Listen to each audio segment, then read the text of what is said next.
আপনারা জানেন পশ্চিমবাংলায় এখন বিজেপি সরকার গঠন হয়েছে। তো সেই সরকারের গঠন হওয়ার পরে অন্নপূর্ণা ভাণ্ডার, সেখানে ৩,০০০ করে ভাতা, যুবকদের ৩,০০০ করে ভাতা, বয়স্কদের ২,০০০ করে ভাতা, সমস্ত ভাতা এরা বৃদ্ধি করেছে। তো সেই সুবিধা পেতে গেলে ডিবিটি লিঙ্ক করার প্রয়োজন ব্যাংকের সাথে।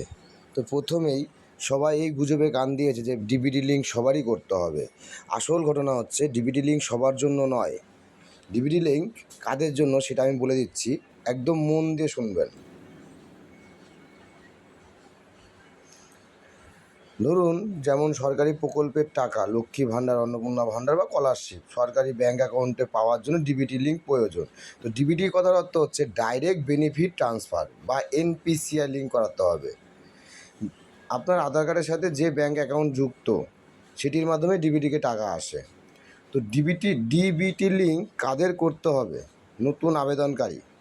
প্রথমে দেখুন, নতুন আবেদনকারী যারা নতুন কোনো সরকারি ভাতার জন্য ফর্ম ফিল আপ করেছেন বা করবেন, তারা ডিবিটি লিঙ্ক করাবেন। একাধিক ব্যাঙ্ক অ্যাকাউন্ট থাকা ব্যক্তি, ধরুন যাদের প্রচুর পরিমাণে ব্যাঙ্ক অ্যাকাউন্ট আছে, ধরুন কারো 4টে 5টা ব্যাঙ্ক অ্যাকাউন্ট থাকে, অবশ্যই থাকতে পারে। তো সেই ক্ষেত্রে নিজস্ব একটা ব্যাঙ্কে টাকা ঢুকবে, তাদের ব্যাঙ্ক অ্যাকাউন্টে ডিবিটি লিঙ্ক করাতে হবে যে কোন অ্যাকাউন্টে টাকা ঢুকবে।